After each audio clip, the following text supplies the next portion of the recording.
to the podcast, hablemos de lo nuevo. For the G's, by the G's, que pasa en el terreno. Vienen jugadores y se van, traiga lo nuevo, a huevo. Doesn't matter where you from, Salvador, Mexico, Honduras, Nicaragua. Todo mi latino, come and listen for an hour. TikTok, que traemos lo que quiere, todo lo que pasa dentro y fuera de las redes. Really? You don't know what it is. Reportamos con la lupa what we see at the digs. En las buenas y en las malas yo diré la verdad. Si cometen un error o tienen habilidad, la calidad del rival cuando viene a jugar. Facts. Yo no me muerdo la lengua. Got love for the crest in the city I came from. Los campeones de campeones y con copas mi race. No empezamos el programa, soy la voz de LA One. Soy la voz de LA One. Love. Yeah.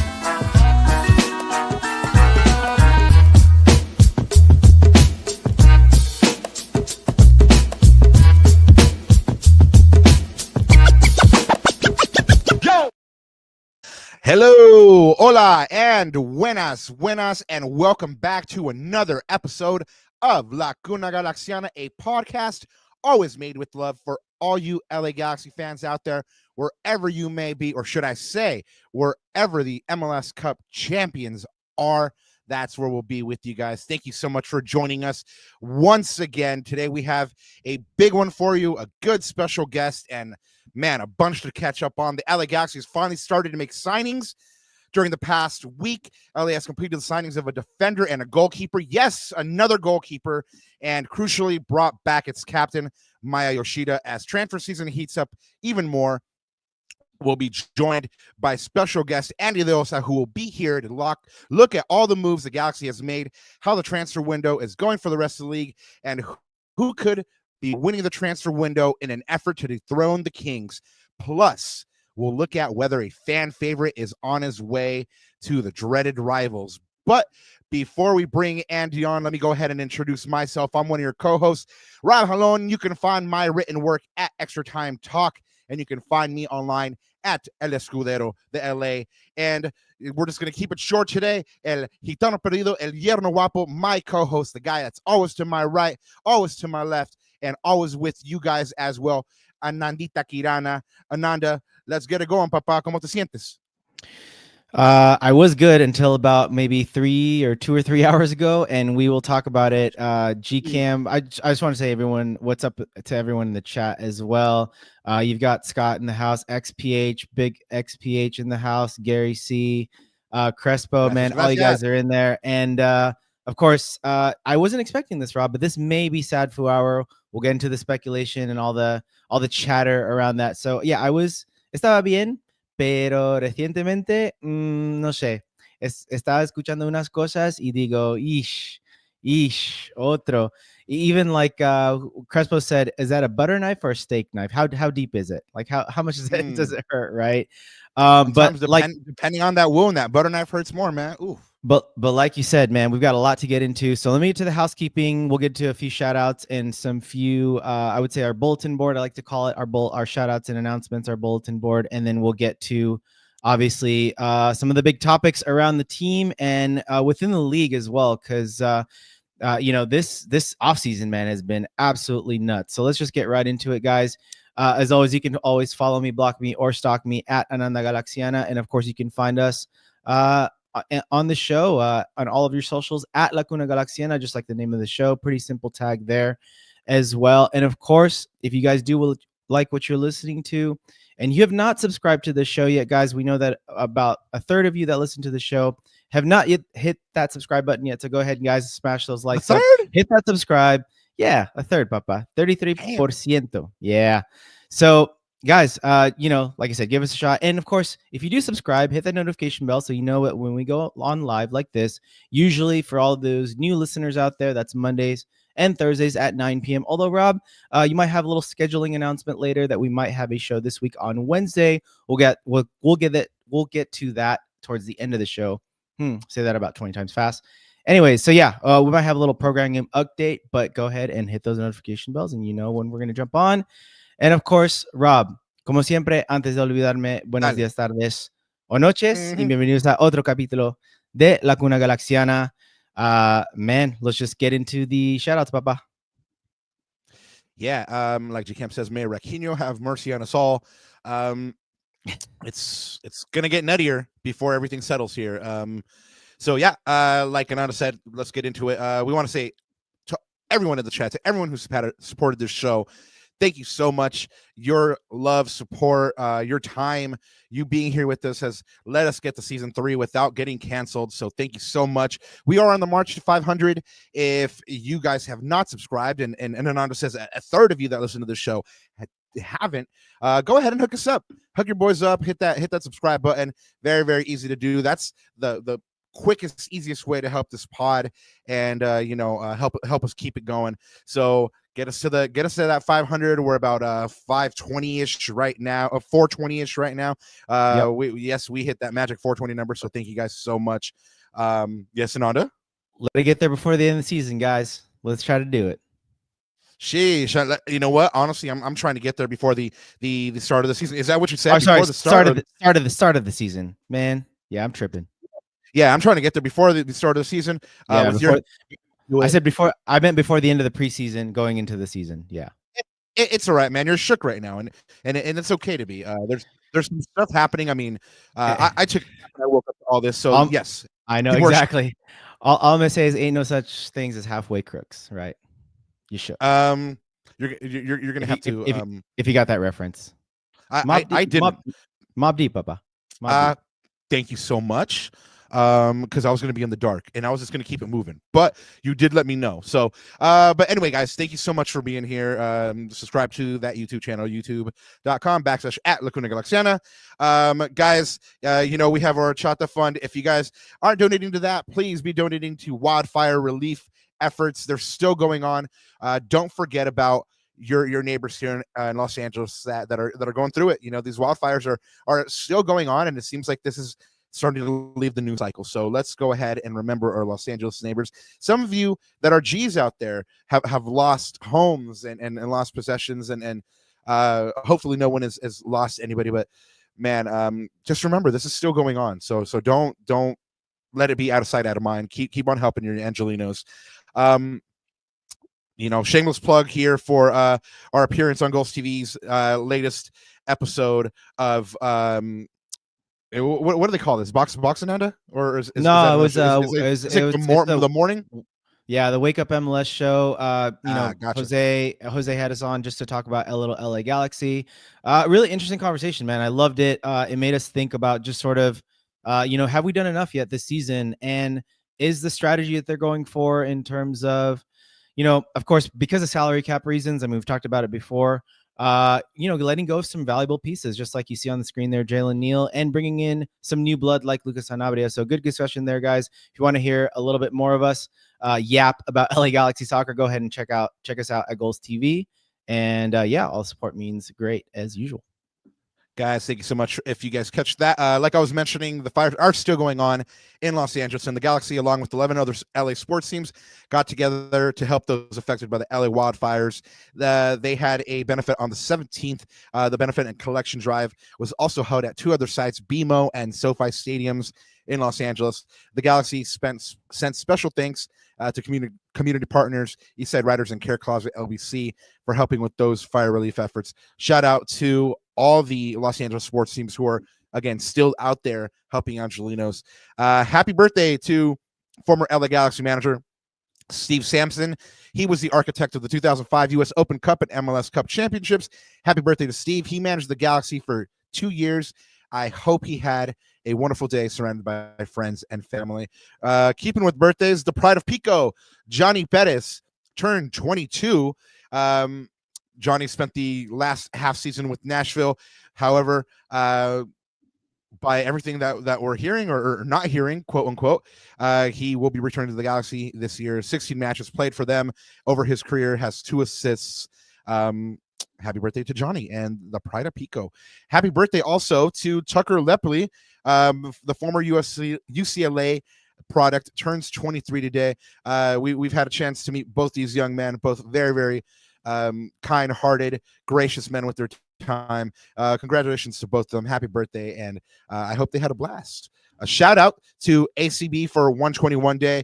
They had their annual celebration yesterday, at Downey Brewing Company on 119 because 121 this year falls during the week. So congratulations to them. And indeed, if you've been looking at joining a supporter group this season, go ahead and do it, man. I mean, the sense of community is wonderful, whether that's ACB, whether that's Riot Squad, whether that's Galaxians or Outlaws or Los Primos that comments. You know what? There's no better way to take in a game than surrounded by your G's community. So go ahead and hit up one of these supporter groups before the season starts. They are all getting their memberships out there at the moment. Galaxy players are setting themselves apart once again. 3 out of 10 in the top 10 Galaxy players are the most valuable. So MLS has 9 out of 10 in the most valuable players in CONCACAF, but the Galaxy have 3 of those 10. So, and coincidentally enough, those are your killer P's: Ricky Puig, Gabriel Peck, and Joseph Paint-Still. Ricky Puig is the most costly player in CONCACAF, valued at $20.2 million. That seems about right.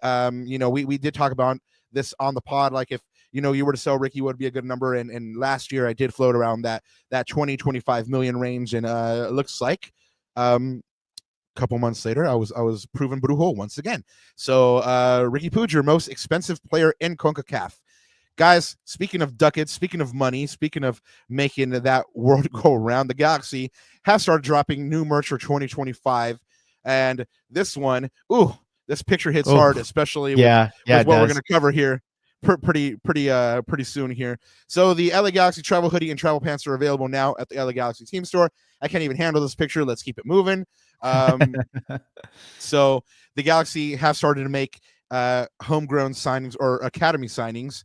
They just recently announced this week that defenders Jose Pepe Magaña, Riley Delgado, goalkeeper Owen Pratt, and midfielder Vicente Garcia are signed to homegrown contracts. So it's good seeing that academy pipeline continue. Additionally, midfielder Gabriel Arnold signed with MLS Next Pro side of Ventura County FC. So that's the LA Galaxy's second team.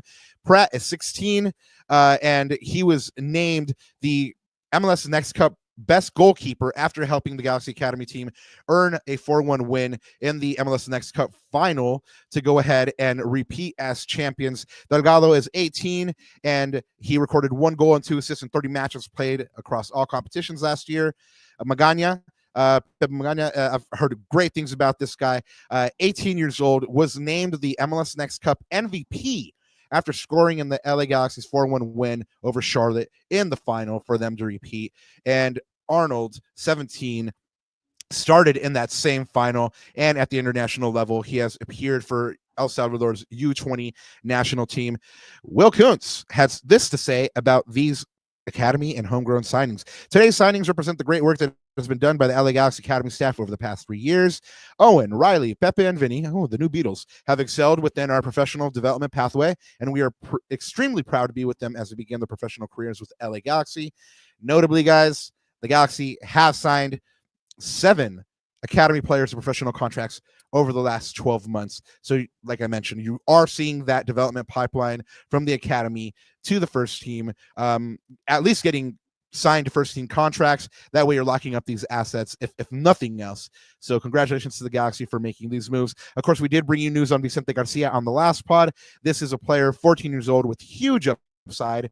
Apparently he can play every position in that midfield. And again, that news we're about to bring you, I mean, could be that he's needed sooner rather than later, right? But from the midfield to the wings, Gino Vivi has officially been loaned back to Costa Rican side Deportivo Saprissa with an option to buy prior to July 24th. I think this will be Vivi's 3rd loan with Saprissa, and he was just recently with them, so it's not like he's really going anywhere. It's just becoming official again that he's going to be loaned there. And so Vivi will be with them for at least till July 24th, it seems, when Saprissa will have to make that decision. Hey, are you purchasing, or are you gonna send back our boy here, Gino Vivi? So good luck to him in Costa Rica. Nothing but the best. And guys, this one is still trying to kind of wrap my head around this one. Palestinian German winger and popular YouTuber Nader Jindal did picture himself where he says that he's signed a Galaxy contract. As we mentioned on this pod, he was on trial at the club just before the playoffs. And he announced, like I mentioned, via his socials that he had joined the team. I'm not sure if this is a Galaxy first team signing. It does not seem like it. Most likely, it looks like it's going to be a VCFC signing. So this Nader Jindao signing, whether it's for VCFC or whether it's for LA Galaxy 2, the LA Galaxy first team remains to be seen. But Mans does have a very official looking document here in this picture. So hopefully at some point this week when we get to visit the LA Galaxy facilities and chat with the team and the FO a little bit more, we'll get a little bit more clarity on this one. But if Nader has joined the Galaxy, congratulations to him. Once a G, always a G, and may he rock it. Especially because he has a huge following on YouTube. So who knows what kind of opportunities that'll bring, right? So I did mention we will be at the digs a little bit later this week. Excuse me, guys. And it's because the Galaxy has officially reported to training camp preseason roster preseason, and that means that the preseason roster has been announced. The team reported for physicals and fitness checks on Saturday, and today, Monday, was their first day of training, and we had some good shots out of training come out, and as well as them starting training camp here. They have released their preseason roster. And anything to pick out here with this roster, Ananda? Well, again, I think there's obviously the big elephant in the room there in the midfielder section. But other than that, I'm just trying to look here. Of course, you see a lot of academy kids in there that are looking to get playing time, breaking into the first team. Rob, Isaiah Parente, Tucker Lepley, we've talked about a little bit. Of course, we'll talk about the other goalkeeper that we signed that was also sort of part of that academy VCFC setup. But yeah, I mean, look, it's going to be interesting. I'm really looking forward to the CBI, man, which is not that far away. It's a couple of weeks away, right? Just to see what these kids have. And last year for me, that player that I was looking at was Edwin Cerillo. That was the player that caught my eye. So I'm interested to see who's going to catch my eye this year at the CBI and can break into that first team. Yeah, no, it's good to see these young cats. I mean, we saw Harbor Mirror last year, and you're seeing all these academy signings that were just brought in. And by all intents and purposes, like I mentioned a little bit earlier, we might see those a lot more than we had anticipated. Yeah, if anybody was wondering what was going to be seen at the CVI, you have your roster. It is there now. So keep it moving here, guys. Another person that's on this official roster right now, but is been heavily linked to depart, is Julian Aude. We did bring you reports last week out of Argentina that said Independiente were after his signature. He was highly touted by their manager. Now reports in Argentina say that Aude is on River Plate's 2-man shortlist. And not only that, but he has been offered to them as a possible replacement for them. So River is currently after their first choice here on that 2-man shortlist is Brazilian club Paranense midfielder Lucas Esquivel.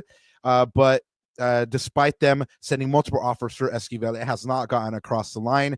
And it is now being reported that Aude is that next option, and he's been offered to them. So this player has that U22 designation, so valuable asset for the Galaxy if they're looking to go ahead and get rid of this player or move this player on. He is under contract until December 31st, 2027, and this one in Argentina is pretty well cemented, Ananda, but it all hinges on whether Esquivel goes to River Plate or not. So remains to be seen if Julian Aude will be with the Galaxy for the rest of the year. In light of everything that's going on, geez, I hope that he does. Too much change, Ananda. Too much change, right? So the first game of the CVI, like Ananda said, is just around the corner, just 2 weeks away. That happens on February 5th. And of course, if you are keeping track, the Galaxy's first scrimmage or preseason match of the year is against NYC FC on January 27th. just a week away, 7 days away, guys. Your LA Galaxy are going to be lining up for the first time in 2025. Guys, a really quick update on Diego Bagui. We have brought you the Galaxy's interest in the Ecuadorian defender before. Could confirm with you guys that he was injured just before Ecuador's U20 Sudamericana. He was the centerpiece of that U20 side. Unfortunately, he does get hurt right before the tournament here. The player suffered a partial rupture of the patellar tendon. Timeout is estimated at 2 to 3 weeks. However, I don't know if this is going to break you guys' hearts even more. My sources in Ecuador are telling me that he has already signed for Columbus. So it has not been announced yet, but Diego Bagui looks like he is a Columbus Crew player. This one again has not been announced, but I'd be very surprised if this source ends up being wrong. So it looks like the Galaxy miss out on this reported defensive target to go ahead and reinforce themselves. But we're going to reinforce ourselves here really quick, Ananda. So. And what I mean by that is we're going to bring on a star at the moment. We are pleased to bring on a crack of the mic, Penn Anfield. You've read his work on Yahoo Sports, ESPN, the Boston Globe, MSN, the New England Sports Podcast. And he is the host of Kicking the Real podcast, where he covers all aspects of soccer. And he currently writes for MLS. Please welcome to the show, el parcero, Andy Deossa. Andy, ¿cómo estás? Bienvenido. Parceros, how we doing, man? Thanks for the warm welcome. Happy to be here, man. Bienvenidos, welcome. No doubt. I'm loving that shirt, man. I got that one in the closet. Unfortunately, you make it look better than I do. So, man, happy New Year. Gracias por estar aquí con nosotros. Last time we saw each other in person, at the very least, we were at MLS Cup covering the Galaxy's 6th title win. It was an emotional day. It was a big day. What was your lasting memory of the event? MLS Cup was amazing. I think from the beginning to the end, it was just such a good spectacle for the league, for obviously the Galaxy to win. But I was just impressed by seeing the amount of Red Bull fans that were also there. It felt like a big game in general. And not to say that the Galaxy didn't have that, because they made Dignity Health Sports Park a fortress all season, but I just soaked in every moment, just driving up to the stadium and seeing the fans outside, the energy from the beginning of the game, and then obviously the Galaxy winning post-game. It was a great moment for the league, and an even bigger moment and a well-deserved moment for Greg Vanney, Will Kuntz, and everybody involved in the Galaxy. So I loved it, man. I was very excited. And it was my first MLS Cup too as well, so it was a good first one to be at. Yeah, man. Well, I mean, great.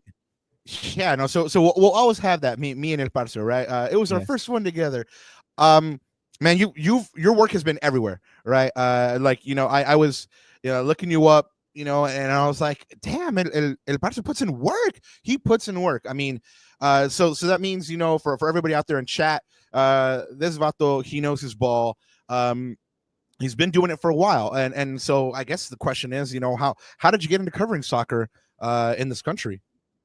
Oh man, it's been a long, fun journey. I was covering sports ever since I was in college. I went to school in Boston. I'm from New England, so been out there. I got to watch the Galaxy beat the Revs in a lot of different MLS Cups growing up watching MLS. So it's funny to be on the other side of it now. But just when I got to LA over 6 years ago now, just hopping in, covering LAFC and the Galaxy at a perfect time when it was Zlatan and Vela in town, which just was never shortage of any fun, of any headlines, right. Not even just with the games against each other, but just in general around that time. So it was really fun. And then I quickly saw an opportunity to expand and cover the league as a more national writer. So I started doing that. And then it kind of just blossomed from there, just trying to keep an eye on a lot of different teams. Obviously, I'm here in LA, so it's easier to be at Dignity Health Sports Park or be at BMO. Right. But just kind of keep an eye on the league and bring different coverage, bring different stories, and all types of fun stuff like that. So it's been a blast. I've always been a soccer fan. I'm Colombian. It's in my blood.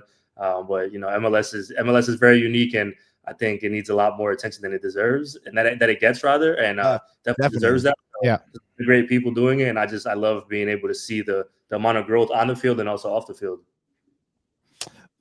Guys, before we go any further, I want to go ahead and give Andy the opportunity to let you guys know where you can find him, where you can find his coverage, and where you can pick up his pod. Yeah, man, I appreciate that. My Twitter name is just my name is Andy_Deossa. They're probably not doing too much tweeting during live matches anymore because I'm a little busy these days. But I had a feature series for MLSsoccer.com last year. I also I work at Apple right now, so I'm more on the back end of different writing and copy stuff for MLS Season Pass. So I'm all around with the league, obviously with the LA teams like I mentioned, and then my podcast is called Kicking the Real. I just started it last year, it was beautiful to see it come full circle with the Galaxy winning MLS Cup, and then having my first episode was an MLS preview episode. So it's not only soccer; it's more so based on soccer, but it's just a platform to have and just talk about different sports, different things. Basically, talk about whatever I want, which sometimes is very needed. So that's where I'm at, man. Guys, you heard him. You know where to support him. Like you said, his first pod was right before MLS Cup. So let's go ahead and give this brother some love. Go ahead and get him those likes, get him those subscribes, and go ahead and catch his coverage. I was, checking out the pod, and you've had on some of our favorites already. You've had El Profe Alex Ruiz on. You've had Big Justin Ruderman out there. Shout out to both of them. David Gass. What's been your favorite moment with the pod so far? You said it was like that full circle moment. What's been the favorite moment though? It's hard to say, man. I think it's so funny because a lot of it is not really premeditated. Like I think about the moment in the sport or in the league, and I'm like, okay, what could I do now? Who could I bring on, and what makes sense? So I still think my first episode was with Tom Bogert, who obviously is like the breaking all the news in MLS, which was hilarious because that's how I announced the show, and everybody's like, "Oh man!" But it's cool because I have genuine relationships with these people, and I know them personally. So, like you mentioned, Justin, Alex, two people in LA are doing great work, and then just other people across the board. So I don't know if I would say I have one particularly favorite moment, but I do enjoy the fact that I can hit these people up on just like a friendship level and say, "Hey, you want to come on?" And then also on the same time, like not just talk about soccer. Like Tom and Goss are big basketball fans, so I bothered them about the Knicks because I'm a Celtics fan and different things like that. So it's very cortale. Yeah, I don't want to lose. I don't want you guys to lose viewers. So I kept. We just lost 4 right there, man. No, no, we actually have that mix in the chat of they're always with Clippers fans, Lakers and Clippers fans and stuff like that. Yeah. So ourselves we're Lakers fans, but we respect that rivalry. Like I seen you with that Celtics jersey, and I was like, man, ¿por qué, Andy? ¿Por qué? But nobody's perfect. That's home, right, bro. That's the home team, man. That's where I'm from, and I always rep the home teams. But like I mentioned, like watching the Revs growing up, and it's so funny to see Taylor Twellman in the space that he's in now. But him even going up to give the MLS Cup trophy after the game and getting booed at Dignity Health Sports Park it's so hilarious because a lot like people that know why that's happening, but like to see it come full circle and kind of be on this end and be in LA. And like I never have a disdain for the Galaxy just because I'm from New England, but it's just funny to see how that has happened throughout the years. But yeah, respect. Galaxy are back, man. Yeah, man. It was one of those moments when Twellman gets booed that, like you said, if you know, if you've been around the league for a while and watching, you know exactly why it's happening. It's not just Galaxy fans being mean, guys. It's really not. There is some context, but man, we wanted to talk to you today because you're covering the league at large, and you see these deals happening all across the league, and it's been an interesting transfer window already. We're gonna go ahead and start with talking about the Galaxy and what they're doing in the transfer window, but we're gonna look at that larger discussion in a little bit. But the very first one we got to hit, man, is it seems like a brother can't even take a nap anymore because I go take a nap and. I come back and I wake up and there's all this stuff going around the Galaxy and Mark Delgado. For those of you guys not in the know, about 4 hours ago, Mark Delgado started posting Instagram stories that my pana here, Nanda, can only describe as cryptic. They don't seem that very cryptic to me. They seem like, confirming what everybody's saying here. They seem like goodbyes. Mark Delgado did take LA Galaxy off of his Instagram bio, if that means anything. Friend of the show, Total LA Galaxy, is confirming the move away from the Galaxy. Per Kevin Baxter, who was on Corner of the Galaxy just earlier, shout out Podfather, shout out Bax. He said his LAFC sources are pointing to a move across town. So this one not only is big because Delgado's a fan favorite, but it could see him go across the city to direct rivals. Just within the last hour, those rivals posted a domestic mail package post, maybe a precursor to that Delgado announcement, and their international mail package, which is, supposedly going to be Igor Jesus, who was reported to be going to the Galaxy, ended up going to LAFC. Obviously, we brought up the stash, Tommy Bogert. We are still waiting for an official word from him, from league sources, from the Galaxy about this deal happening. But Andy, if this one actually does happen, if Delgado leaves the Galaxy just weeks before the season starts, if this gets over the line for LAFC, how big of a coup is it for the Galaxy's little brothers? I think it's huge for LAFC because we've seen this offseason they've had a lot of players leave and a lot of midfield players, where it's interesting because that's usually where a lot of their game comes from traditionally. Now, I do have to say this is great use of music on Instagram from Mark Delgado. Bad Bunny and Joseph Paints of Blessing is very good.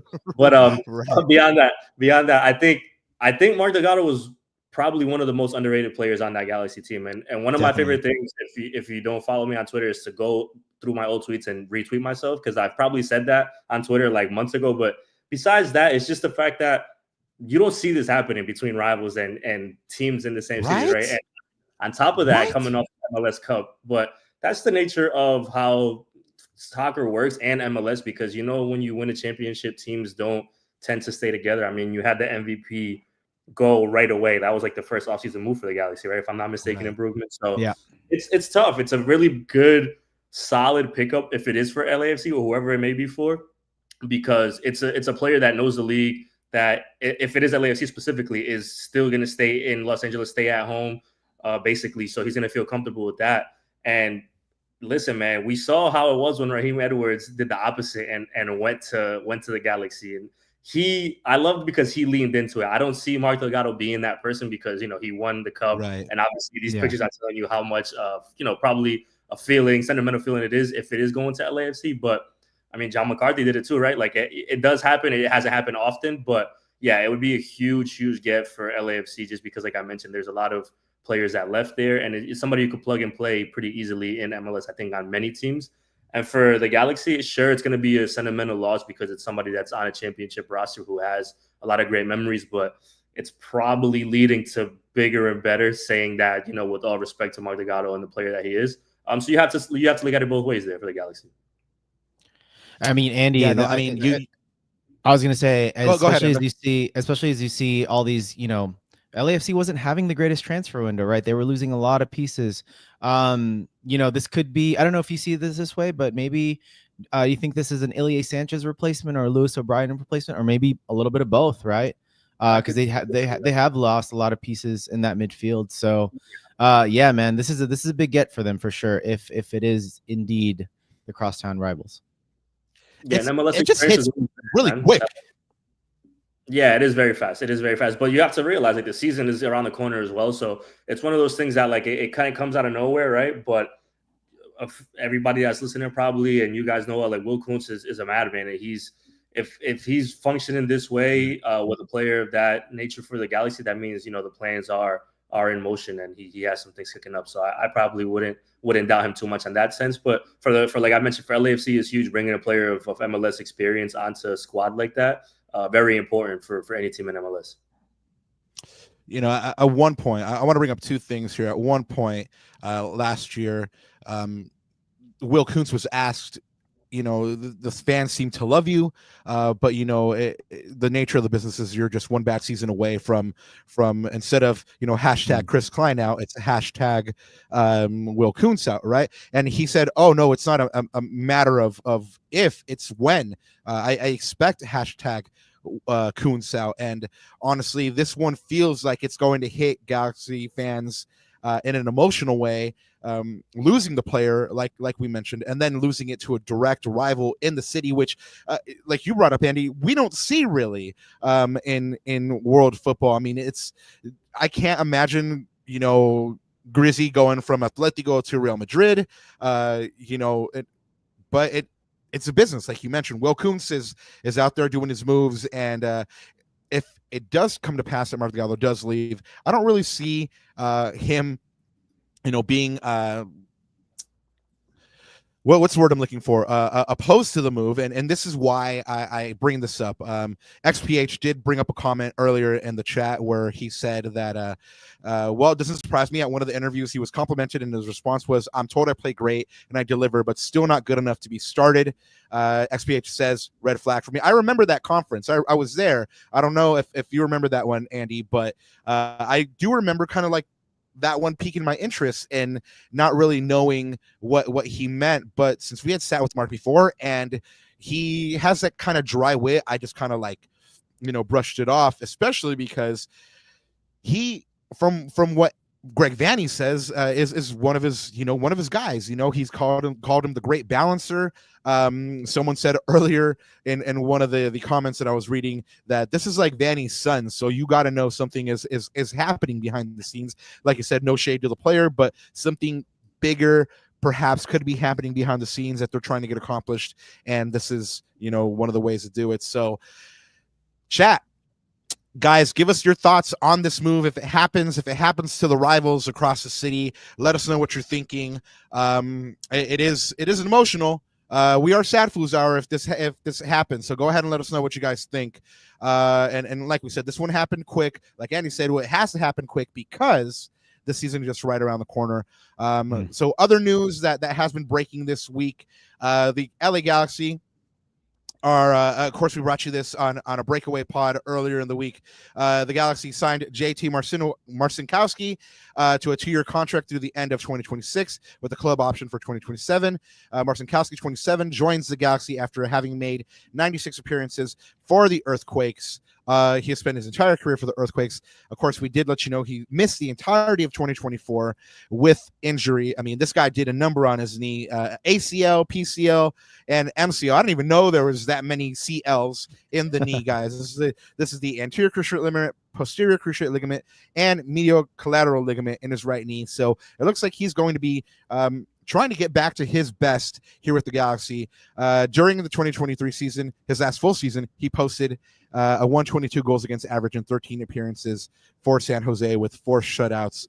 And then, as if 3 goalkeepers wasn't enough, the Galaxy re-upped on Brady Scott. They re-signed the goalkeeper to a 1-year contract through the end of 2025 with a club option for 26. He's now one of 4 Galaxy goalkeepers on this roster. There seems to be one too many, Andy. McCarthy, Mikovic, Scott, and now Marcinkowski. Is there a goalkeeper battle in LA? Do you see that happening? And do you see McCarthy or perhaps Mikovic leaving? Or is this cover and competition? Is this them trying to keep themselves sharp? What do you think on this one? I think there's definitely one too many, like you guys have there on the bottom of the screen. I think 4 is a little weird. And like you mentioned, JT is kind of rehabbing a little bit from that injury. But I go back to earlier last year when there was that whole kind of discrepancy with Mikovic and it was like he's leaving, he's staying type of thing. And listen, man, it's a little weird to me, but you know what I was thinking about earlier as well? Like LAFC got rid of John McCarthy after they won MLS Cup as well. And McCarthy to me is a very interesting keeper because he's not a bad goalkeeper and he's also not like an outstanding keeper as well. I think he had a very good season for LA Galaxy and it was rewarded with MLS Cup, obviously. But listen, man, everything I heard prior to was like they really liked Misovic as well, and that was like the guy. So it's like, is there a potential where they could be like, hey, man, McCarthy is available? Are there teams in MLS looking for a keeper that they could just kind of plug and play? I don't know. I don't have a pulse on this one at all. 4 is crazy. Like, I don't think I've ever seen that before. And I think one obviously will go. How that happens, if it's a maneuver, if it's like a trade bait or something like that, not sure what the plan is there. But I remember Greg Vanney back in the Jonathan Bond days and things like that, talking about goalkeepers and saying, I'll give one a chance, I'll give another a chance. It's kind of odd to have a MLS Cup winning season and goalkeeper and not kind of continue that. But we've seen it already happen with John McCarthy, even though he was a backup in LAFC and then ended up being the MVP for that penalty kick shootout anyway. But It's tricky for me. It's tricky for me. I don't know. I would not be surprised to see McCarthy move. Honestly, I don't think that is the direction they're going in. But nothing would shock me there because 4 goalkeepers is kind of absurd. Ananda, you brought up interesting comparative stats between Marcinkowski and John McCarthy that I found interesting. Can you kind of go ahead and recap us on that one, and it'll kind of back up what Andy was talking about McCarthy being kind of in that middle line of being like a man, he's a really good keeper. Is he a really good keeper? Yeah. So anyway. Well, one of the points that I brought up, Andy, was just looking at the underlying stats. If you look at FBref, and I did an overlay comparison between McCarthy and JT Marcinkowski specifically, and what I thought was interesting is, at least from his stats from before he got injured in the 2023 season, his distribution stats are much better than John McCarthy's, and he's just as good a shot stopper. And we know that that's one of John McCarthy's strengths. So what I was thinking about or proposing was, just thinking about adding another level of dynamism in the attack in terms of springboarding attacks from the goalkeeper position. That's something we didn't see a lot last year because we always kid or joke, es una broma en este podcast, es como always be throwing, right? Because as soon as John McCarthy hits the ball with his feet, it's going to the other team or it's going out of bounds, right? So maybe that's a layer that Greg is trying to infuse within the team. But maybe he's trying to keep all these goalkeepers there because he doesn't know yet if Mitrovic and Marcinkowski or even Brady Scott are up to the level, especially leadership-wise. And I think, Will Kuntz, he's talked about us on this pod about bringing in great men and great leaders. And that leadership in the locker room is something you can't really put on paper. And I don't think it's something you can put even a salary number to. It's just something that are born and bred within championship teams, and you need those characters in the locker room, right? So I think all in all, though, one goalkeeper too many for sure, but TBD. And I think we've got to watch this space. Everyone in chat and everyone listening, I think we just got to watch this space and really see what happens, especially in the CVI. Rob, I'm wondering if is every one of these goalkeepers going to get a game, or is it 45 minutes here and 45 minutes there? I think those will give a lot of clues, because remember last year it gave us some clues as well on how Greg wants to approach the season. Starting with McCarthy or whoever the starting keeper was. So it'll be interesting to watch, man. It'll be fun.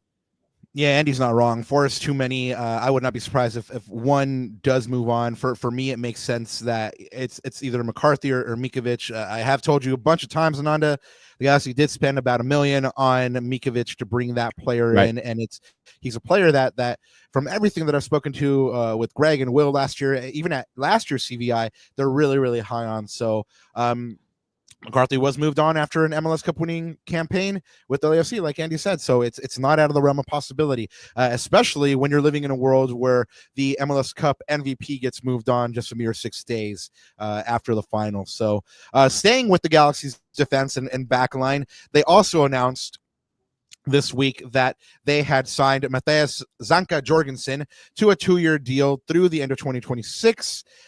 He will occupy an international roster spot, and then he'll join the team pending his ITC and P1 visa. The 34-year-old made over 500 appearances in the top leagues of Europe, Belgium, Denmark, England, Germany, Netherlands, Turkey, since making his professional debut for Copenhagen. He is a serial winner, has 5 Danish Superligas under his belt and 5 Danish Cups.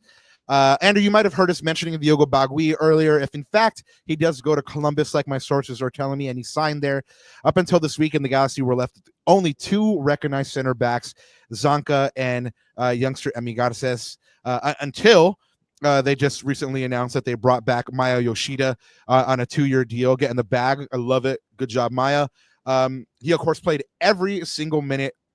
He, of course, played every single game of last year. He was a bedrock of the defense, scored 2 goals, 2 assists. And, of course, Will Kuntz says, we are thrilled to announce that our captain is back. He's been an outstanding leader and teammate since his arrival. His character, competitive, and consistency were the foundation of our MLS Cup winning campaign.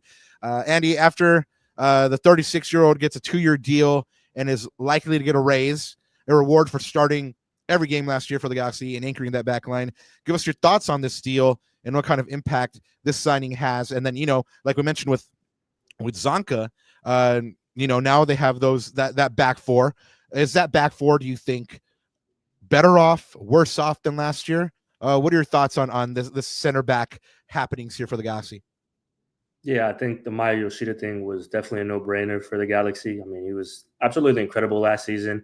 And I think when you mentioned with McCarthy about leadership, it's what really stands out for me with Yoshida. And I know you guys know well, he was always the first one to go to the media after losses, after tough moments, and kind of take that accountability for the team. And that you can't get in anybody. That's not like something you just find in any player. Yoshida wears that captain armband with pride. I think the team, really listens to him. Obviously, Greg Vanney counts on him a lot as a captain, but just in general of a player of that experience and of that energy, like he basically said it that he recovers a certain way, he treats his body a certain way. Like he's locked in because he knows he's an older player, but he needs to do all the right things to keep up. And he did it, man. Like he was absolutely incredible last season. I can't say enough great things about Maya Yoshida. Just a great person to talk to as well. So that was to me a no-brainer for the Galaxy. Yeah. Goddess obviously really blossomed in that second half of the season last year and was a big part of how that backline kind of shifted a little bit. And it's always been the thing with the Galaxy. Are they good enough defensively to win? Are they good enough defensively to make a run? And it's like they were, right? Like because their offensive prowess is there, but you have to give them some credit. Defensively, they did shape up a lot more than I think people expected. And I think that was in credit to Vanney giving Goddess his time, like not just throwing him out there and saying, hey, like, we need you right now. Like kind of grow into this and see where you could be. And I think he showed that he's that solid piece for him. And then having Zanka's experience, I think that's also huge. Listen, man, I know this is hard for Galaxy fans. Like losing Jalen O'Neal because of his ties to the community, the ties to LA, it hurts. But if you trade a player of that experience with a player of this experience just on paper, that's not a bad thing, right? For the Galaxy, you're bringing experience, like you mentioned, from Europe and all these different leagues, and that's only going to be helpful for the Galaxy. Whether or not these legs are going to consistently keep up, like you mentioned, it's tough because these are older guys, but I'm going to lean in the way of experience rather than let's maybe hold on to Jalen O'Neal and see if he could take another step forward. I think Jalen O'Neal is a very good defender, but he was injured as well and things like that. So I think this is a more safe bet for the Galaxy defensively. And then you still have opportunity to see what happens, right? You got to try it out and then go. But I think bringing Zanka in is a very good look. Obviously, Yoshida's a no-brainer. I think to me, God says he stepped up as probably the most important piece there for them. So we have the three center backs that have been signed. We have Yoshida, Zanka, Garces. By all intents and purposes, they are negotiating with Eric Zavaleta. He would be their fourth center back. Would you take last year's last year's center back pool or this year's center back pool? That's hard, man. Like that's hard because you don't know what Zanka is going to be able to do for them, right? I think I'm gonna probably say this year just because, like I mentioned, there's no shots at Jalen O'Neal, but I think the availability part was what hurt the Galaxy there because you saw Jalen O'Neal from season to season take steps for the Galaxy, right? And we've been seeing that for years now because he's gone through the system there. But there was that gap where it's like that next step wasn't taken because he wasn't able to be on the field, and these injuries started piling up. And that's hard for a young player. That's hard for a team that has aspirations of winning now. Like the Galaxy didn't have time to waste and really time to wait. So I think this is why you see that move. It's like, all right, we wish him the best and hopefully that trajectory keeps going in the right way. But I'm always going to pick experience because it's defensively, you saw how important that was when Yoshida came in and kind of maneuvering. And even Martin Cáceres, like just that experience. And listen, you're going to have those moments where you're like, man, this doesn't look good, or they look a step too slow or whatever. But you have to think too far back to think about the center backs that the Galaxy had a few years ago, right? Koulibaly and other people that were revolving turnstiles. So it's like you'll take the chances. You'll take the chances where you could get him with experience, and then hope to build around that if you need to. But I think the Galaxy defensively, I'll take that back line this year. Rob, I wanna point out something that's I think is interesting as Andy sort of expressing his thoughts just around, especially about this year and about Neil, etc. I think that's why it's important for us to have on this podcast sort of neutral views, right? Because I think for me as a fan, I see some of these comments in chat and I just want to star them real quick. Scott says they got rid of our local boys, Neil and Delgado. G-Cam says I'm sick to my stomach in a complete state of utter malaise. And I think that is a sick lyric right there. When you have a emotional attachment, especially to these players, especially the homegrown ones that mean so much to the community, like Andy says, it is hard to take a step back and take the emotional human side out of those moves and say, well, of course we're worse off this year because you have that emotional attachment. But I think if we take a step back, hopefully the season progresses. Like hopefully we think that it will, and we know that Will Kuntz and his scouting team have done a great job. I mean, it's pretty crazy to think that he's hit on basically all of his signings, right? So I think in Will Kuntz we trust, but I think I just want to point that out, that I think it's nice to have these neutral viewpoints, Rob, because we're so, I mean, we watch this team 24/7, right? But if you take just a step out of it, I think we see where this team wants to go in the shape and the form and sort of the vision that Will Kuntz wants to impress on his team, as well as, the help of Mikel Dencher and Greg Benny and the technical team. Yeah, that vision is for me at the moment a little murky, but again, taking all that emotional aspect out of everything. I mean, this time last year, Galaxy fans were in that state of utter malaise for Tyler Boyd, who was a fan favorite and then got moved on, right? So, and it ended up working out. The Galaxy did end up winning the MLS Cup, and so, like you said, Will Kuntz hasn't gotten it wrong yet. He knows what he's doing. I'd be very surprised if Mark Delgado does leave, if these other moves are starting to take shape, Julian Aude perhaps leaving, that he doesn't have that game plan to go into. And what part of that game plan is this next player that we're going to bring up for the midfield, the guy that started breaking about this guy. People started calling him the new Gaston Brugman. And really, I'm gonna kind of push back on that one. So Lucas Sanabria has been the worst kept secret in LA Galaxy history. By all intents and purposes, this deal has been completed. The agreement between the clubs has been closed for $5 million for 80% of the players' rights, with an option of increasing the sum through bonuses, believed to be about $1.8 million. The contract is reported at being a 5-year contract, which will keep him with the Galaxy till 2030. The player is 21 years old. Highly touted, like I mentioned, called the new Gaston Brugman. Benfica was scouting this player, and they were calling him the new Manuel Ugarte from Manchester United. Indeed, he is Ugarte's understudy in the Uruguayan national team, and he is known as a volante mixto, being able to play that box-to-box in that defensive midfielder role. Andy, the Galaxy spending almost a reported $7 million for this young player, 21-year-old, who's only spent 1 year in the professional top flight of Uruguay. Is he the impact signing you were expecting of Ricky Puig's injury? And if this one does get across the line, if this is where the Galaxy stay, they sign Sanabria and hey, we have our roster. Have they done enough this window? Yeah, the tricky part there is Ricky, right? That because it's very complex, because if Sanabria does come in, he has the first half of the season without Ricky, then you necessarily have to kind of shift again and then play to Ricky how the Galaxy plays. So that part makes it a little tricky. I think that the way they look at it is Ricky's a new signing in the summer, right? He comes back, hopefully healthy from that injury. Fair. But you can't always count on players bouncing back from injuries that easily as well. So that's the part where it kind of worries me a little bit with the Galaxy midfield. We know Ricky Puig is probably the best midfielder in the league behind only Lionel Messi in terms of quality.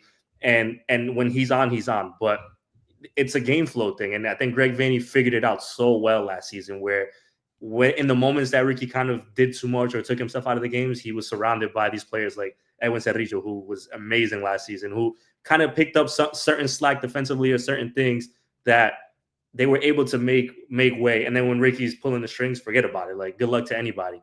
But I think this is obviously a good signing for me for the Galaxy, right? You have to have these type of players that have this, I guess, big potential in front of them. And this is a Galaxy-like signing. And to go along with the point that you guys are mentioning about fans being sad, you guys were having feelings of malaise a few years ago because Chris Klein was still around. And now you're having feelings of malaise because Jalen Neal's going, but you're having that with MLS Cup in a six star in your crest. So there's levels to it. The Galaxy are always going to attract players. This is a Galaxy signing now, knowing that, okay, they just won MLS Cup. They're back now. This is not, okay, I'm going to go to LA and try to make something happen and then maybe go away. It could be, but to me, it's they're building to kind of bring that old feeling back. So I do like the signing.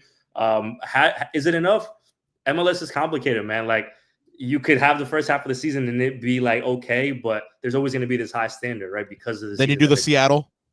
Yeah, and then you could do the Seattle. Listen, man, everybody gets into the playoffs, so you're not seeing like you're not thinking, oh, Galaxy are not going to make it to the playoffs. But I do think you have to look at it two ways, man. You have to look at the first half of the season. It's going to be completely different, especially for the Galaxy, than the second half of the season, strictly because of that Ricky Pooch injury and how he kind of comes back. So I think Greg Vanney will be smart to leave himself a little bit of wiggle room, and obviously I think every front office in MLS does that, where they approach it one way for the summer transfer window and then the winter transfer window. So I will say they've done enough now, because that's a really good team regardless. It's still a talented roster. It's a championship roster. And if you have Paintsel and Peck out there, you're still cooking with gas, right? So and you haven't lost. The thing about Brugman is so tricky, because Cerrillo had such a good season that it's like, okay, you see both sides of it, but because of MLS Cup, you're like, man, Brugman came in and reminded everybody. But it's like, don't forget, Cerrillo did that from game one. Like, he was in Messi's face from game one. So, like, there's the pieces are there, right? And I think impressively, not including this Mark Delgado news, the Galaxy have done a pretty decent job retaining a lot of that roster that was there last season. So I think that's important for championship teams and championship coaches. So I think there's enough there for sure now, but we could be having a completely different conversation in June or July. And that's the thing, right, Andy? It's like, okay, Gaston Brugman can do that for one game. By the way, a huge game, MLS Cup final. But can he do that in 25 plus games in MLS season? Can he do that in multiple games in CONCACAF Champions League and all these other cup competitions that the Galaxy are in? We know that he's had an injury history as of late as well. So I think you're right. And I think that's what Will Kuntz is gambling on. And again, by his track record, I'm going to trust Will Kuntz on this one. He's pushing all the cards out there. He's going all in. So, yeah, this one is one of those. Andy, like you said, the big variable here is Ricky Pooch, right? And if Ricky Pooch wasn't injured, you'd have a lot more clarity on what this roster could be, what it could look like. You just don't know. Even included, like you mentioned, is he going to come back the same player that he was? How much time is it going to take him to ramp up to be that player that he was, if he ever is? So, I was thinking about this before the Mark Delgado news started dropping. How would this midfield look? Is it going to be Cerrillo? Is that going to be that double pivot that Sanabria used to in Nacional, playing that double pivot with Cerrillo and maybe having a Marco Royce in front of them, or was it going to be Delgado, Cerrillo, and Sanabria, like that workman-like midfielder that we saw, or midfield that we saw in MLS Cup? But now we have even less clarity with the potential for Mark Delgado's exit. So it's kind of murky there in the Galaxy midfield. Again, I guess we're just going to have to look at this and see how it develops, right? Let's look at the league in a broader sense. Andy, this is a silly season of the transfer window, right?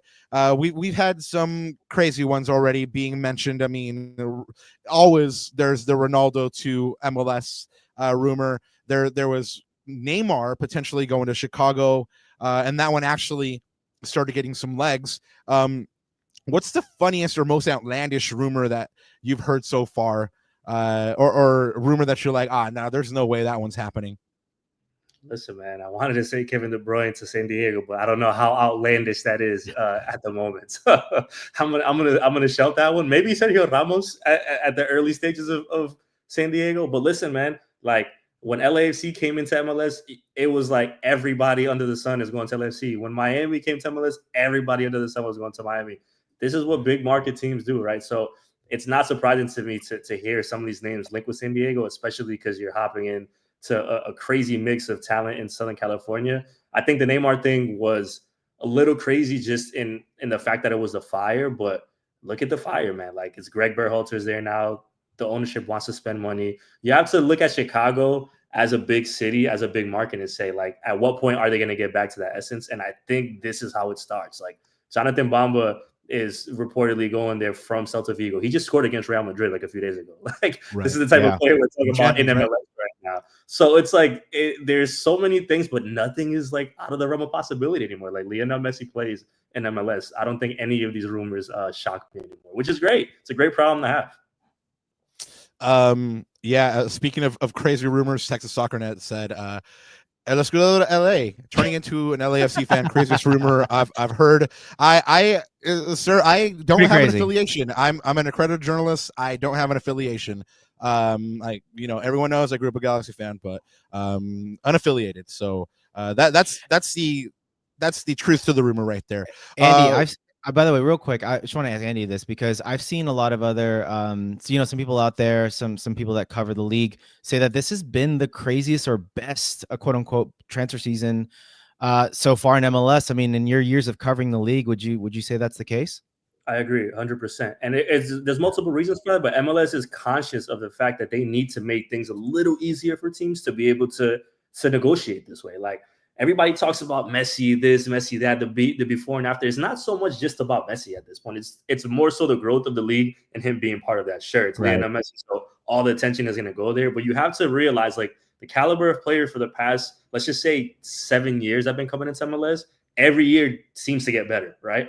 It's like you're seeing players coming in, you're seeing players get sold. And that's how the league grows. It's not just about like these big players are amazing. When Zlatan, like I mentioned, was here, amazing. But it's not just that. That's going to get the attention of the other people. But to see the league grow is to see these players come in. Gabriel Peck and Joseph Painter are perfect examples of that. And it just continues to be that turnover. And the Galaxy have the benefit of the fact that they are the most winning franchise in MLS, and they're located in Los Angeles. So they're always going to be in the mix with these players. But like I mentioned, Chicago is going to start swinging that way now because, like, hey, man, we're also a big market. New York, for the love of God, I don't know what they're doing, but I hope they do something when that stadium in Queens opens because they need a big player to kind of get that emotion. So it's just great to see. And I agree. I think this offseason has been probably the best, and it's going to keep getting better. And you mentioned NYCFC, and they've had big players in the past. I mean, Pirlo, David Villa. When they open up that stadium, that's got to be the home of a marquee signing, right? But those players were a little bit progress in their career. Let's say that nicely. But now you're seeing players like you mentioned, Bamba. Anyway, so he might be coming to the league, and previously you weren't seeing these players in their mid-20s go to MLS clubs. I mean, you Gabriel Peck and Joseph Painter, like you mentioned last year. Will Kuntz told us 10 years ago this would not be happening. So now you're seeing MLS competing with Europe to get these young players, or not even young players, but players in their prime, really scoring in the Champions League against teams like Real Madrid, potentially coming here to this league. And we've seen a bunch of great signings already. We've talked about some of the teams like LAFC, that didn't have a great rumor that if Mark Delgado happens and some of these other reported signings, they're all of a sudden they vault in the conversation. But we've had the Sounders going off. We've had San Jose doing their thing real big. Big Bruce up there in the north is going off. Austin potentially breaking their transfer record 3 times in the last 6 months. Atlanta, who could potentially be bringing back Miggy Almiron and Lath for the league record transfer, and then you always have Inter Miami and all the shenanigans that they're doing. For you so far, just on what we've seen so far up to the moment, who's winning the transfer window so far? Well, that's a great question. If I had to pick one, I would probably say the Earthquakes. And I know your listeners are going to like to hear that, but listen, man, the same thing I just said about Chicago is the same thing San Jose is doing, because bringing in somebody like Chicho is obviously a big move in general, but then you pair Joseph there. You already have Christian Espinoza, who's one of the most underrated players in MLS. You have Hernan Lopez. You have MLS experience. If there's somebody that could get that to work, you guys know damn well it's Bruce Arena, because he's done it everywhere he's been in MLS. Facts. So it's like, okay, we have nothing to lose. We've been the worst team in the league for the past who knows how many years. Let's throw it all at the wall and see what happens. And that's why you bring somebody like Bruce in. It's the same thing he did in New England. And what did New England do? Go and set the points record, go and win Supporters' Shield with a cast of players that were pretty damn talented, right? So I think that I would have to give it to the Earthquakes just based off of direction and ambition, right? You have a coach that's going to really try to do it, and it's going to be fun to watch every time, right? It could be very combative and things could blow up. But I think giving people the benefit of the doubt, like we talk about Will Kuntz, I think I will give Bruce Arena the benefit of the doubt anytime as an MLS head coach. But there's one team I want to mention that gets slept on a lot, and it's Charlotte, man. Like I think Charlotte is doing things on the low, you're right. very low. And the one thing to me is that after the way we saw the East play out in the playoffs last year, it's up for grabs. Like, Miami's going to be good. And then after that, it's like, who else is going to be good? Because that's a great point. It was always the Columbus Crew, Cincinnati. They didn't do anything in the playoffs. Then you went to the New York teams. One obviously goes to MLS Cup. The other one didn't do much. So you start going down the line. Orlando, Charlotte gave them a run, and they're already growing in their own. They bring in Williamson from the Timbers. They're negotiating with other players. They get Pep Biel back. Ajiman is great. I think they're doing things the right way after Big Pat. Start.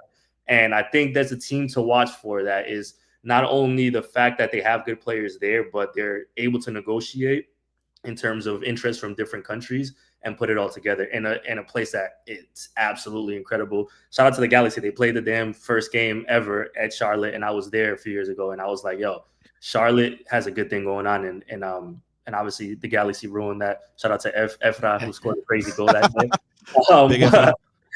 But no, I think Charlotte gets overlooked, and that's one to mention. And then you said it, Austin. Like, you bring in Brendan Vasquez. It sucks that Drusi has to leave, but Austin could be kind of on the up again. So it's exciting, man. The West, like Lex says there, the West is gonna be crazy, and I think the East is also up for grabs. So it's gonna be fun, man. You know how MLS is, man. It's always wild. Like I mentioned, everybody gets in the playoffs anyway. So fight, make those moves. But yeah, if I'm giving one team the look right now, it's the Quakes. And I'm not gonna lie to you guys. The stat was the last 3 teams to win MLS Cups failed to make the playoffs the year before. I said it on my show jokingly. I said, I can't wait for the Fire Earthquakes 2025 MLS Cup. And it was a joke when I said it, and it might not be a joke anymore. So I don't know. Well, we'll see each other in San Jose covering that second MLS Cup together, right? Rob, real chat, real quick, don't cancel me. Real quick before I forget, guys, we had Christian Miles on just a couple months ago, right? The great C Miles, and he said something really profound. And Andy, we started our podcast about 2 seasons ago as well. So having seen the patterns in the last couple seasons, like you said, you just brought up that great stat. He said the number one defining factor for success in this league is the front office. And man, have we seen that in the last couple of years. And now I think we're going to see the impact of that again this year with Bruce, right?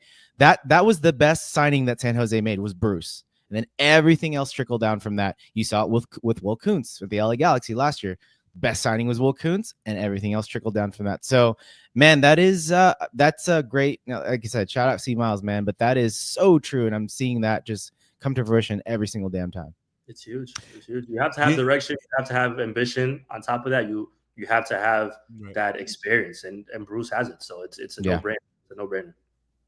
Yeah, U.S. men's national team fans are going to be very, very upset if Greg Berhalter gets to MLS Cup for damn sure. So we have the San Jose Earthquakes winning the transfer window so far, and I would agree they've done big work. And yes, Charlotte's got a good thing going over there as well. I'm a big fan of Big Pat, man. I mean, he's a monster, and I'm calling him for 2025 goals this year. I saw what he did that U.S. men's national team game, and I saw him afterwards stood up next to some of these pundits and stuff like that, and the guy looks massive. So I'm calling 20 plus goals from him. But there have been teams that have made signings that maybe haven't had the greatest window, but they've made good signings, right? So what for you is the single individual most important or impactful signing this window? And we're going to take it away from the front office. So not what Ananda said, not Bruce, but a player. Single player, I would give it to Brendan Vasquez. And I think it's a lot of layers to that, but Austin has been so tricky because it's been up and down. And listen, man, if Drusi and Vasquez were there together, it would be one thing. But the fact that they went out and spent this money for Vasquez, a player who obviously already had success in MLS, and I think the important part here is that he's still, regardless of what people want to talk about, he's still going to be in the mix for U.S. men's national team. So it's like he has a point to prove in Austin, on top of the fact that I could be biased, but I think Austin has one of the best fan bases in the league. Just going to those games and seeing how the energy is over there, I think this is an opportunity, a perfect opportunity for him to thrive. I think he will if they play it the right way, and they still have to bring a few pieces in. And I'm still not sold on Nico Estevez being the coach there, but there's potential there. And after the year that they had, listen, we're talking about a team that 2 years ago was in the Western Conference Finals. Like, when the team is good, they're good. When they're bad, they're pretty bad. And the fans have been there all through that in the few years they've been in MLS. So I think that he has the biggest chance to kind of make that splash. But he also has that pressure on him because it's Brandon Vasquez, right? We've already seen it when he was in Cincy. So I think that for me is probably the biggest single player that's come in so far. Ananda, what about for you? Man, I think it's Chicho, man. I mean, just the fact that you do a like for like, you replace a Bobase, a guy who's really been up and down. I don't think he's found he carved out his niche in San Jose, and you, dude, just for I think we compared, what was it, Leo Campana, Brandon Vasquez, and him, or it might have been another striker. It was those three. He was the cheapest, quote unquote, in terms of giving up general allocation money, etc. That's a steal, bro. For what they got, $700K, absolute steal on a guy that was on pace for 30 goals last year, guys. On pace for 30 goals. That is an absolute steal. You're gonna see in the box scores a lot this year. Christian Espinoza to Chicho Arango. I mean, you're gonna see that a lot on the box score this year. So, I mean, it's crazy, man. It's crazy what's Bruce doing. He's doing miracles down there. Let me tell you, man. But yeah, for me, he's doing miracles on them. For me, it's Chicho, just based off his pedigree, Gotcha. right? And it was clear something had happened in that locker room with Chicho and the front office, because he dropped off like a massive cliff, and that's not the type of player he is. Nah, he and it's one of those moments where you're like, Lord, I see what you've done for others, but yeah, I mean, yeah, $700K, each year in GAM is a steal, but unfortunately, it's been pretty well known that Chicho does not like himself some Galaxy. But guys, we're gonna start wrapping it up here. We only have 2 more questions for Andy, but before we do, go ahead and make sure and follow the Parce. Go ahead and support this podcast. Subscribe up, like up, go ahead and make sure and catch those episodes there. Same for us, you guys, if you're here, it's because you found us on youtube.com/@Lacuna Galaxiana. Thank you so much for doing so. Go ahead and hit that subscribe. Go ahead and hit that like. We would love it if you do. Andy, the champs don't seem like they're having the most amazing transfer window. Teams seem to be kind of making up the difference, at least on paper. For you, who is the biggest challenger to the Galaxy's crown? Oh, do you mean in the West or just in the league in general? Let's go with the West first, and then go league-wide. Okay. I like the way you think. Sometimes I think. I'm gonna go with the Seattle Sounders, which is probably a boring answer. But I think for me, Seattle, good one. Didn't necessarily like. I think they've made some good moves, right? And they're MLS moves that I think set them up well in the league. Now they have so much other competition to deal with as well that's going to make it tricky for them.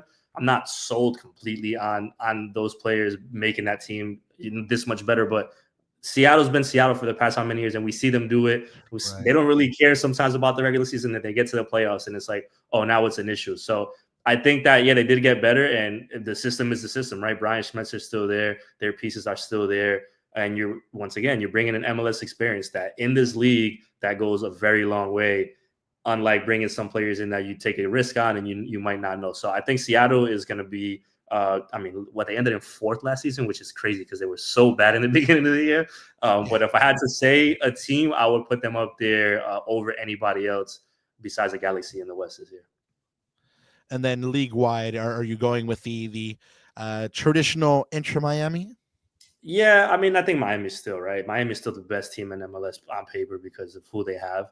My question is how much stock they put in on these individual competitions, right? Because now it's like, okay, they didn't win MLS Cup, so that's still lingering over them. But like you're talking about the Club World Cup where, listen, man, something weird is going to happen, and they're going to end up making a little bit of some noise in that competition. I firmly believe it. Then you have a CONCACAF Champions League. Like that takes a lot. And luckily, I guess for Messi, he doesn't have to worry about Copa America in the middle of that, so he might have a little more juice in his legs there. But these are world-class competitors that know when they're on these stages what needs to be done. So I'm excited to see that aside from MLS. And like I mentioned, in MLS, the way they went out last year, I think they're going to be like, okay, man, we can't have that happen again. Even if they don't win the Supporters Shield, if they don't even finish in the top 4 in the East, which is feasible, I still think they're gonna be the team to beat, just because Messi is Messi. What else could you say? Andy, I love it when people set me up for segues, and you just did quite beautifully.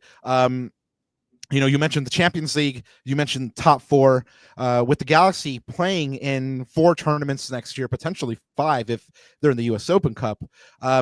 Fixture congestion is an issue, especially when you don't have a man named Ricky Puig there to anchor that midfield. And this is, it's a series of questions boiled into one question, but this is the last one here for you. With all that fixture congestion, you mentioned with Miami, will they even make top 4? Do they even care to? Same question goes for the Galaxy, with what you know about the roster, people leaving, people incoming, the fixture congestion.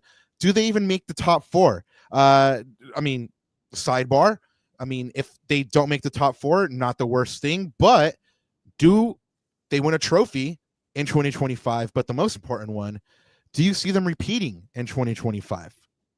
Okay, let me see how many questions I can answer. Will they finish in the top 4?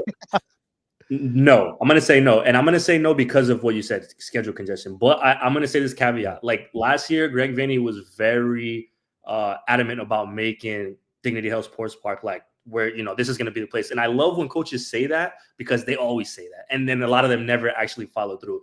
And the Galaxy followed through. And I think a really big part of them winning the MLS Cup is the fact that they had it. Like they didn't lose at home, right? You could count the Rose Bowl game for whatever you want. But in Carson, they were like, we're running the show here. And then they got to host it there. So I think that was a very important part of the puzzle this past season. I don't think it's going to be as important this upcoming season, because I think now they know, hey, we could go on the road and beat teams if we play the way we play. Of course, you always want to be in that top 4, but because of the competitions they have to play, I don't think that they will finish top 4. But, listen, I said they were going to be a top 5 team in the league last year, and I got that right. So don't get mad at me if I get this one wrong. Will they win? Will they repeat? I'm going to say no to that too, because it doesn't happen in MLS. Like, it's very hard. The last team to do it was the Galaxy a long time ago, 2011 team. So that's just going to be an easy way out for me to say no. Will they win a trophy? Like, now you have to look, right, and see what they're playing. And there's a lot of chances for that to happen. I think the coaches will always say, we don't like to give one too much importance over another. Like, of course, they're going to give some a little bit more of a look. I think they'll get one. I don't know which one is going to be. I think they'll get one. And I think that's a way that you kind of say, hey, man, like this season, even if it's not MLS Cup, which is the one that the teams always want to win, like getting one is something, because you guys know LAFC the last year or whatever it was, they had 5 or 6 shots at a trophy, left empty-handed, and then all of a sudden things start getting crazy with the fan base. And like you mentioned, Will Kuntz and the front office know, like, it's what have you done for me lately? Like, you could go have a championship season and then regress and then have a 4 or 5 shots at a trophy and leave empty-handed, and now you're like, oh man, this got tricky. So the most important part, once again, is Ricky and how he bounces back. But I think the Galaxy will be hoisting something next year at some point. I don't know. It won't be MLS Cup, I'll say that. But hey, man, Leagues Cup maybe. Who knows? You're actually aligned with us. I mean, we have brought it up on the show before. Neither of us think the Galaxy will repeat as MLS Cup champions, for all the reasons we stated. Ricky, fixture congestion, it's incredibly damn hard to do in the league. One more new team in the league, it's just hard. But we both do think that they'll win something. So that's where we are, Galaxy fans, MLS fans. I mean, the Galaxy, man, they're in the rumor mill right now, and the rumor is big. Marky Delgado could potentially be going to the crosstown rivals LAFC, and that's the one we're going to be watching really, really heavily, aside from the Sanabria deal getting done. So that's what you guys should be looking at as well. Yes, Ananda? I was gonna say stash bomb incoming tomorrow at 8 a.m. Eastern time. This man, it's he's asleep right now, so it's like first thing in the morning. Waking up. I would love a like a day in the life of Tommy Boger episode or something like that, like he wakes up, the phone's already like next to his face, like dropping transfer bombs. But yeah, man, it's still silly season, so anything can happen. Will Mark Delgado leave? We'll go ahead and let you guys know. We'll bring you reactions to that if it happens. We'll bring you reactions to Sanabria incoming or any other player incoming. We want to thank our special guest for the day, Andy Deossa. Thank you so much. Andy, please remind the folk where they can find you. Yeah, man. Thanks again for having me, guys. I loved it. It was a great time. Always a pleasure to chat it up. My Twitter name is there. Just my name, Andy_Deossa. I'll be all hands on deck. Actually, not even I'll be. I already started with the Miami friendly the other night. I can't believe the season is already here. We get no rest in MLS, but I wouldn't have it any other way. So we're locked in. MLS, Apple, all the good stuff, man. Kicking the Real podcast. I'll be around. Holla at me. I'll see you guys at Dignity Health Sports Park throughout the season and all day. Yeah, awesome. Man. Yeah, well, you guys heard him. He's going to be at the digs. He's going to be all over covering the league and the Galaxy and trying to make sense. And like you said, the season has started. It's crazy. It seems like only yesterday we were celebrating that 6th MLS Cup. Guys, coming up, just a reminder, we are on a Monday schedule until shortly before the CVI. Caveat to that, we might be having a special episode with a very special guest on Wednesday, January 22nd, so a couple of days from now. And just to give you guys a couple of clues on who that guest could be. Last time we mentioned a special guest, same guy. So hopefully you guys can go ahead and stick with us on Wednesday. If that one does come to pass, you guys are definitely going to be want to be with us and in chat. Yep. And hopefully we get a broader understanding of everything that's going on. So that special episode will be on Wednesday, January 22nd. After that, we are back on January 27th, Monday at 9 p.m. with our good friend Don Fabiel Renko of Footwork fame. And, he's going to be giving us a more inside look into the West at large. And, of course, he's a San Jose boy, so he's going to go ahead and give us the scoop of what's going down on the ground there in San Jose and that Bruce revolution. So, Ananda, any last words before we get on out of here? Yeah, man, just wanted to shout out, give the last word to chat as I always do. So really quick, Scott, man, really best wishes to you. Hopefully everyone in the chat wishes him well. He's recovering from his surgery and 3 more weeks of recovery. So, man, just Godspeed, Scott. And thank you as always for joining us. And then Ant says, Robert and Ananda, y'all going to be at CBI again this year? Of course, Papa. Of course, we're going to be there. So go ahead. And if you see us, if you didn't get a slap yet, definitely hit us up for those free slaps. And yeah, we can't wait to meet all you guys. Last year was super fun meeting all y'all. And yeah, man, Coachella is always a good time. Like I said, I'm going to have my scouting glasses on because there's a lot of your Tucker Lepleys, your Harbor Millers, Isaiah Parentes. I'm really, really looking forward to seeing those guys and seeing who's going to break into that first team because it looks like we're going to need them, Papa, with the way the roster's shaping up. Yep. Absolutely, guys. We'll see you at the CVI. You'll see Andy at the CVI. If you see us, come up to us, say what's up. We would love to meet you guys. Until then, or until we're back with you guys, perhaps on Wednesday, definitely Monday. We got nothing but love for you guys. Thank you so much for being in chat. Gracias al parcero Andy Deossa otra vez por estar con nosotros.